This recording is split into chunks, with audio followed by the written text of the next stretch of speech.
Linuluto ko ngayon ng 60 kilo na sisig dito sa Angeles, Pampanga. Paps, Uy! isa pa lang yan sa mga batsa-batsang ulam na matitikman mo dito sa Pampanga. Talaga ba? At gagawin natin sa ultimate, authentic Kapampangan food tour. Kaya binihintay natin. Tara!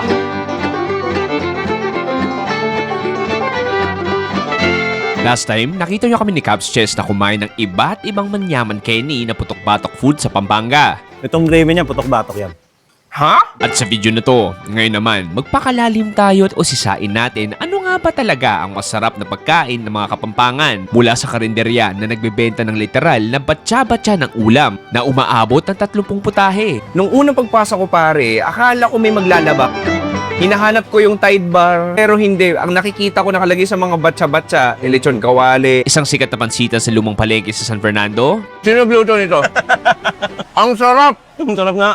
At hanggang sa pagkain ng some of the best authentic Kapampangan food that you'll ever find. Kagaya na lang ng exotic Pampanga food na tinatawag na kamaro. Pwede ba mag-share? Pwede. Hindi ako virgin dito pare. At kahit palaka na sobrang busog. Ang nagpapa-flavor sa kanya, yung sa loob, kasi habang piniprito yan, stuff na siya.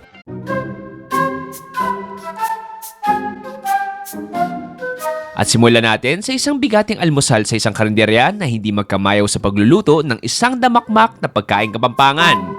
Abs, ang ingay, ang gulo, ang chaotic, pero ang saya. Nasaan tayo ngayon? Andito tayo ngayon sa batsa-batsa. Ang ulam, ito yung maraming ulam na literal, kaya sa tinawag na batsa-batsa. Kung mapapansin mo, lahat dito, aksyon, kuro, ulam na mararami, nasa batsang literal. Nung unang pagpasok ko pare, akala ko may maglalaba. Hinahanap ko yung Tide Bar, hinahanap ko yung mga damit, pero hindi. Ang nakikita ko nakalagay sa mga batsa-batsa, lechon kawali, adobo, sisig at marami pang iba. Literal na nasa batsa talaga nakalagay ang mga putahe nila dito. Welcome to Batsa-Batsa Lutong Ulam. Nagsimula bilang isang malita karinderya sa Angeles noong 1989. At ngayon, isa na to sa maraming parokyano at isang magandang one-stop shop to devour some authentic Kapampangan food. Nagsimula sa pagbenta ng mga 3 ulam na tig 1 kilo lang, hanggang naging malilit na palanggana, at habang dumadami yung volume ng customers nila, ay nilagay na nilang kanilang mga ulam sa batsa. Para naman hindi basta-basta maubusan ng mga customers nila at mas marami sila maservan. Halos bago lang ang dining system nila at talagang for takeout lang sila dati. Pero ngayon ay pwedeng-pwede ka na kumain ng mga bagong lutong ulam nila. At umorder kami ni Cabs Chess ng sarit-saring bestsellers. Boom! Heto na! Ito na nga. Ang dami naman. 7 lang to sa out of 30 plus na ulam pare. Alam mo, mamaya tayo magkwento ko konti. Kain mo tayo isa. Anong sige, gusto mo? sige. Ay, ito eh. Sige, sisig ka tayo. Sisig lang. Oo. Ito talaga, pag Pampanga, laging ito talaga yung mauna eh. Alam mo, Chess, ang dugo ko ngayon, pag blinad test ako, sir, positive sa sisig. Totoo yan. Ang pagluluto nila dito ay high volume, which also needs high precision. Lahat naman nagtatrabaho dito ay may kanya-kanyang toka. May taga-hiwa, taga-prito, taga-chop-chop. At syempre, ang taga-luto, katulad na lang ng kanilang sisig, na nagsisimula sa pagluto ng malalaking batch ng pisinang baboy. Once crispified, ito torch para maalis ang mga balahibo. Then boom, ready to chop into cubes. At para mas maging pinong kanilang sisig, ay ilalagay ito sa napakalaking grinder. Pag nag-grind na ng maigi, ay ilalagay na sa napakalaking kawali na merong sisig mixture. Stomp your feet, jump up and down. Then, fresh white onions goes in. Hands and turn Hahalu-haluin hanggang maluto. Then boom, ready to serve. Cheers! Cheers. out to the sides like a bird. Iba na naman. Palaging Majority sourness. Asim. Sabi sa'yo, parang ang sisig, parang musika. Iba-iba genre. Galing. Pero ito, rock and roll to. Sibuyas nandun. May lutong pa ng konti guys sa lechon kawali. Lutong. Yung liver, somehow lasa mo. And then, somehow, yung margarine, lasang-lasa mo. Ito, yung sisig na to, hindi mo kailangan ng toyo mansi. Ito, pinagmamalaki nila to. Lengua. Oo, pero hindi dila. Hindi siya dila. Kasi lengua, di ba dila? Ito, karne lang. Pero kaya siya tinawag na lengua kasi yung pagkakagawa niya, yung proseso ng paglilengua. Okay? Okay, cheers. Cheers. Oh. Sambot. Parang kumakain ng roast beef. Ang creamy. Yun. Oo. Sobrang savory niya. Ang lambot ng karne. Ang rich nung sarsa. Oo, yung mais, papatulong din. Ang nakakatuwa dito kasi pare, I mean basically, ikaw na lasa ng lengua. Ganun pa rin naman. Oo, iba lang yung karne. Hindi lang nga siya dila. Yun lang. Sige, next, gusto ko try itong tinatawag nilang. Barbecue. Sige, Bob, sabihin mo na. Anong pangalan talaga nito? Ang pangalan talaga ito, Korean barbecue. Pork. Parang version nila. Okay. Pero kaya lang naman ako naiilang na sabihin Korean kasi nga kapampangan itong episode na to. Pops, ba't ka mag-iilang? Ang daming Koreans dito. Oo nga. Di ba? Ang laki-laki ng Korean town nyo. Ibang kabampangan dyan, nag-aalo na, juicy, gumagana. Oo. Ano, hasayo. Ayun nga sa'yo. Ganun na. Galing ka talaga doon, ha? Buhok nga ni ano. Okay na ako Pangalan, hindi na kapampangan to. Hindi na. Okay. Hindi ko to natitikman actually dito. Lagi akong pumupunta dito pero ngayon ko lang tinikman yan. So first time natin parehas. Oo, sweet. Actually masarap na. Yung mantika yan, no? Sarap to. Hindi nakakaumay. Yun talaga yung flavor dyan. Parang papuntang bulgogi. Mhm. Ganun yung dating. Kapampangan Cuisine, wide array siya. Kilala rin sa buong Manila, buong Pilipinas rather. Para sa'yo, how do you represent Pampanga? Full of flavor. Okay. Sobrang powerful na mga lasa. Ang daming nilalagay na sahog. So ang mga kapampangan dishes is talagang, kumbaga ang isang, bilang ako kung ako ay isang cook o magluluto ng isang kapampangan food, hindi ko yan lulutuin pag may isang piraso lang na kulang sa ingredient. So, everything na nakikita na food na ganyan, asahan mo, kompleto rekado yan. Lahat ng ingredient na kailangan nilagay dyan. Kasi mahilig kami sa malasang pagkain. Sabi nga nila, may ano din may joke. Yung mga Kapampangan to, may betchin din nila. Kasi, Puro malasa yung gusto nila. ganun ba? Parang ganun yung so joke. very sensitive sa, uy, parang kulang to ng asin. Totoo, ganun Uy, siya. kulang to sa asukal. Yun yung point nun. Parang ganun ginawang joke. Kapampangans love to cook due to a combination of cultural pride, historical necessity, and a deep-seated value for caring of others. Kaya naman, kahit unofficial, ay tinatawag silang culinary capital ng bansa. At katulad na lang karinderyang to na nagbebenta ng mga Kapampangan food sa napakalaking volume. Family ng do, asado. Do? Oo. Ay, sabi mo. Menudo, asado. Sige, kuha ko dito konti. Kung sa may Asado. balat. Medyo mamantika na naman Kunin to. ko na yung kalate. Sige, pare. Cheers!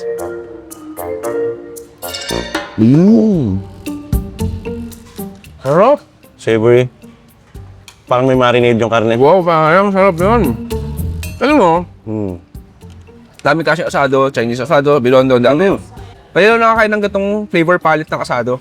Ginamitan yan ng sigurado ng kamatis talaga. Oo, Itong kamatis. Para siyang papuntang menudo, kaldero na udlot. Wow, Pero nandun pa rin asado.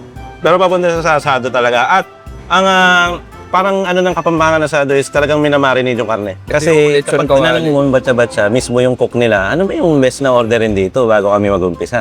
Tsungawali sa. Oh, Paps, no? Yung ganun. Tsaka ano, pansin ko, ito yung pagkain na mabilis yung turnover. Oo. Parang literal kawakawali, balde. Ito yung batcha-batcha talaga linuluto nila kada oras. Cheers. Cheers.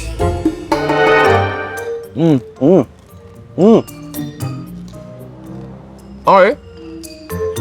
Ang ingay nung lagutok niya. For lechon kawali, maganda kalidad niya. Parang kumakain chicharon. Oo. Crunchy. Yung layer ng taba, nandun pa rin. Ayun lang. Proportionate eh. Oo. Kahit yung karne yung alam mo, Karne. Balat, taba, karne. karinderya. Kahit saan sulok ng Pilipinas, may karinderya. Totoo yan. Pero ito, para siyang ibang ecosystem ng karinderya. Di ba? Unique. Kahit pa ba? Visually, may kalde-kaldero, batcha-batcha ng ulam. Na parang minsan may isip ka, ordering ko adobo, tapos nakita mo, ay, sisig nga rin. Oo, dami, di ba? Yung pork barbecue, parang galing eh, no? Actually, marami talaga silang customer kasi. Kahit batsa-batsa yung nakikita mo, ang bilis maubos diyan. Parang hindi na umabot ng alauna, alas 2 yung mga ganyan. Basta lunchtime na ubos. Siguro kaya marami sila magluto kasi marami talagang tao sa lugar na to. Marami talagang dumudumog sa kanila. Try ko tong kilayin. Kuha ko. Ito yung parang... Naalala ko na try natin to nung... Oh, pero ito parang ibang atake ng konti. Sarap. Andun pa rin yung parang adobo sa laging ganon. Mas makasim lang to. Panalo. Panalo. Tapos laging malambot naman yung karne. Ito. Ito yung... Lechong kawali din. Oh, lechon ko. Pero pinaktiw. siyo. Ito yung lechong kawali na hindi naman leftover. Hindi ba over?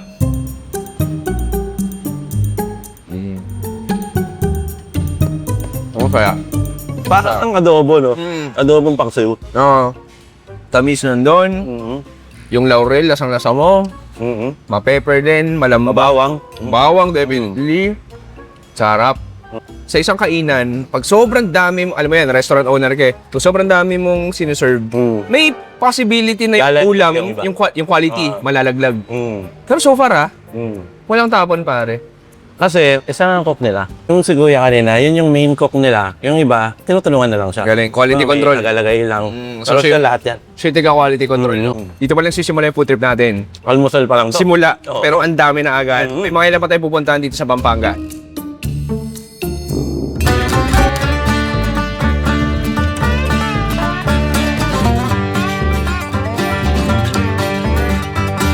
Better get the sheriff. Okay, next location nandito sa palengke ng San Fernando. Pare, anong kwento dito? Ang daming kainan. Oo, actually, itong palengke na to, bagong, kumbaga, binago, pero ang tawag pa rin dito, lumang palengke. Old downtown, Okay. dito sa San Fernando. Ang palengke ng San Fernando ay isang vital hub para sa komersyo ng Pampanga at lahat ng hinahanap mo ay marahil nandito na. At kung naghahanap ka ng mabigat pero murang almusal at merienda, ay perfect naman talaga ang pansitan dito. Katulad na lang ng pansitan na to na marahil nakakahain na dito si Paul McCartney. Welcome to Penny Lynn's Cafe. Subok ko na to personally kasi lagi kami nagtitake out dito, lagi kami bumibili dito. Out of all the karinderya na makikita mo to, ito yung pinakasubok namin. So masasabi ko, feeling ko naman di ako mapapaya. So sana gawa. Actually, may nagsabi rin sa akin, kaya mo din nandito kasi, halika dito, Ninya. Halika dito. Ayan na, ayan. Bakit tayo nandito, Ninya? Kasi, Dito kami nagde-date dati. Noon, nung luma pa, nandoon siya. Doon kami ito kumakain. kayo nagde-date, Oo. mga nangangarap, sabay kayo nangangarap. Totoo yan, totoo yan. Uy, sakto. Uy, yan Uy, pa. Thank you, thank you. Okay. Meron tayong halo-halo. Best Team- partner si Merienda. Oo. Alam mo, Paps, yung iba, inuhuli yung halo-halo. Ayoko matunaw eh. Unahin ko na yung halo-halo. Sige, sige. Mga iba lang.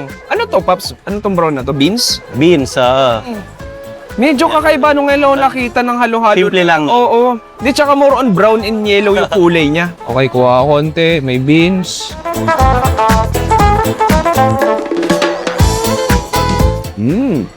Mamis na miss. Okay. Kumaga, okay lang kayo hindi ka na magmunggo. Oo. Kasi ito may munggo na eh. Oo nga, no? Oo, may beans na. Kinansel po kasi namin, ulam Oo. namin munggo eh. Okay. Nagigets ko. Rap. Yeah. Punta tayo sa dalawang bida natin. Ito na. Ito muna yung palabok. Their Palabok is the megastore ng humble na kainan na to, and it starts with the freshly boiled thin rice noodles. Then, bubuhusan ng glowing shrimpy palabok sauce, lalagyan ng pork grinds, and half-boiled egg. Then boom, ready to eat. Parang 4 na ricados lang. Yung pinaka palabok sauce, chicharon, Giniling? may giniling na baboy, Oo. itlog, yun na yun. Medyo nag-coagulate na yung... Okay, so kuha ko a little bit of everything. Simple lang yun. Masaya ka na, okay na yun. Nagigets ko. Busog ka na. Ang savory niya, parang. Kasi ang kala mo kumakain ka ng... Parang medyo may shrimpy sweet taste siya na... Di mo masabi, alamang parang gano'n na. Ang sarap pa ng balanse ng chicharon kasi buo sila halos. Hindi man tayo dinurog. Kahit Tumat sila giniling. ka. Ano yung giniling niya? Tapos yung giniling nila, na nilagay, parang parang yung ulam na giniling. Oo. Yung iba tatas Yung sa may, karat. ano, quail egg, parang gano'n. Parang ganun yung lasa. Sinulis natin. Typical na parang guitar strings na walang mute eh. May konting nguya, may konting lutong. Sa totoo lang, kung kasi palengke to, kung nakasahan mong lasa nito talagang wala namang extravagant na lasa, no? Oo. So kung paano mo siya nai-imagine na palabok siya, sakto yung lasa, sakto yung umami, yung mga savory niya, sakto lang. Hindi naman siya yung sobrang wow. Kumbaga, nothing extravagant, Oo. pero very comforting. Ang masa kasi. Oh, parang dito malala yung date nyo. Ni Ninya. Bukod sa palabok, nakikita ko, ang dami mo yung bilang bilao ng pansit nila. Mura kasi. Okay. Yung ganito, halimbawa yan, yung pansit na yan, parang pansit gisado. Yung isang pinakamalaking bilao na nai-imagine nyo, 700 pesos lang. Ang pansit nila ay isang simpleng bihon noodles na nilalagyan ng mixed veggies. At ang unique dito ay ang sisig pero hindi sisig na toppings nila. Kain Parang din. itong pansit nila, grabe yung chunks ng pinakakarne. Akala ko ano una, sabi ko sisig ba yan? Sisig na naman. Oo nga, parang pamigay ka Oh, pero hindi daw. So, ito may nakita akong tenga, parang pisngi. Actually, Balat. parte ng sisig yan. Yung mga ganyan parts. okay. Pero hindi yan sisig. Okay. Hindi lutong sisig. Oo. Pero part, gets. Tawag lang. Sige, kuha ng konting karne, noodles, gulay.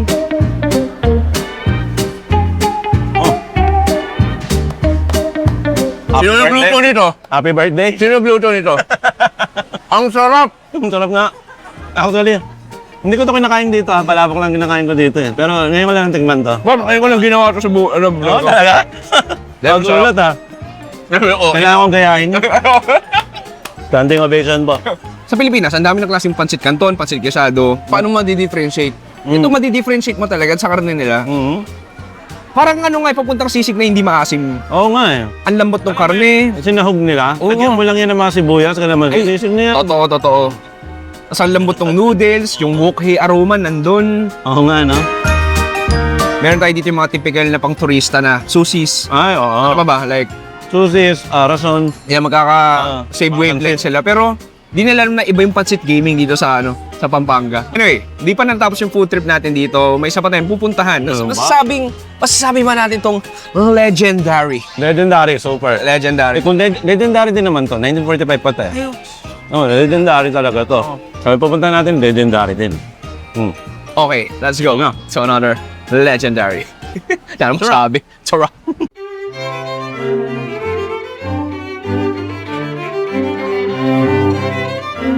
Nandito tayo sa legendary Celis Best Kapampangan Cuisine in Pampanga. Yun yung nakalagay. Binasa ko na. Actually, pwede nating sabihin gano'n.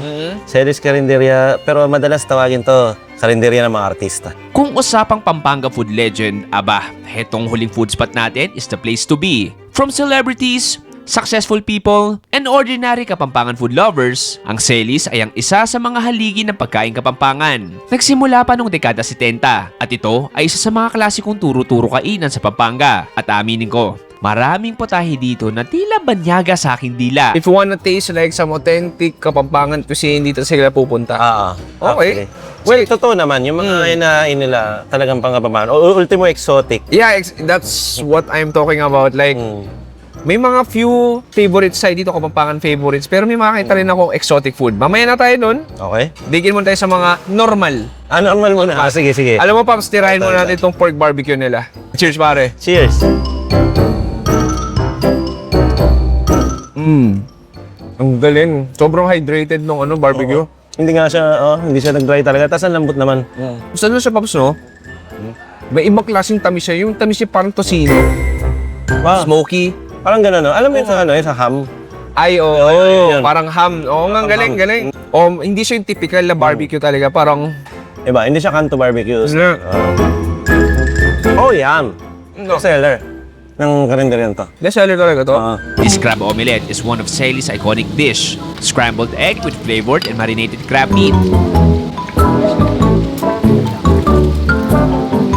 Sige, buklatin natin. Uy, may surprise ba yan? Yes, of course. Crab omelette. Crab omelet, pare. Diba? Sobrang Ang tindi ng laman, no? Cheers. Sarap. Pure yung crab. Talaga mamuyaman yung karne niya. Oo, pati nga yung mga, konting shell niya. Meron pa rin. Meron pa rin, oo. Sarap, pare. Yung saltiness nandun. Yung talaga yung lasa nung walang daya. Ang ganda ng tulong nung creamy na itlog. Yung mga dito, yung mga normal na mga kain mo. Kung hindi ka naman okay sa mga exotic, pwede ka kumuha ng barbecue o crab omelette. Ito, ganda rin ito. Pwede rin. Hito. Actually, perfect yung pinang-partner. Kaya may isda dito na ganyan. Partner sa buro. Buro is a Filipino word which means fermented, pickled, or preserved. Pampanga. Burong Kapampangan is popularly made with rice and fish or shrimp na finor-ferment ng ilang araw. Pero ang kadalasan ng ginagawa namin dyan, samgyupsal. Sige, Paps. Yes, please. Samgyupsal style. Ikaw ang bahala. Ito yung pinaka-dahon ng samgyupsal mo, mustasa. Mustasa? Oo. Ngayon, lalagay mo siya ngayon ito, Ang himay ka karne. dito, kamayin mo na lang. Ito na yung pinaka-karne, isda, sauce mo. Oo. Buro yun. Tapos, siro-roll mo lang. Okay. Cheers, pare. Cheers! Diba? Ano kasi, Koreano na naman tayo, diba? Hindi tayo nagiging Koreano na pinupuntahan natin. Pero hindi, pansin mo, di ba ang buro maasim? Hindi maasim. I mean, kung wala kang ilalagay, papapakin mo, maasim yan. Pero pag nilagyan mo nitong mapait na to, nawawala yung pait ng mustasa or ng ampalaya. Oo nga. Ito yung buro na somehow very meaty yung lasa niya. Parang ito yung buro na pwede mo yung ulam eh. Ang galing, tapos yung mustasa niya, yung nagbibigay ng extra fragrance, yung extra minty flavor. Tapos yung karne, typical, hito, fried hito is fried hito. Bakit nga ba may exotic foods din sa Pampanga? Marahil yan yung tanong mo. Ang simpleng sagot? Resourcefulness. Necessity during times of poverty and wartime led to using all available resources. Kabilang na dito ang iba't ibang parte ng animal o kahit mga farm pests katulad ng crickets at palaka, which have now become part of the local food culture. And for starter, let's eat some small bird. Sige, ano ba, try muna natin to. Hindi, akala natin chicken wings. Oo. Hindi pare. Ito Okay ay yan. Pugo. pugo. Quarter. Ito na, quarter no ko eh. Cute naman yung legs nito, no? Parang ganito yung legs ko eh. Ang grabe, ang payat nito. Sana Hindi makita nag-gym. sa akin. Hindi nag-gym workout. Hindi nag-gym, tama. ah. Puro chest lang. O sige, cheers Sige, pare. tayo. Cheers. Yun naman expected dyan. Lalaban ng konti. Pugo eh. Pang adobo muna siya eh. Tapos plinito. Adobong tuyo. Pero fried version. No. This one, not more on manok yung texture niya. More on itik. Ay, oo. Mas matigas ang konti. Mas pwedeng i-compare sa manok nga. Darker meat. From one fried to another fried, ito yung tinatawag na betute. Betute. Betute is stuffed fried frog. Meron itong palaman na pork giniling, bawang, sibuyas, kamatis at dahon ng alagaw. Pag napasok mo na lahat ng ricados, ay pwede mo na lagyan ng harina for extra texture. Priprituhin sa mainit na mantika and once fried, ay ready to eat na ang busog na palakang to. So may stuff talaga to? Buklat. Pwede nang punitin.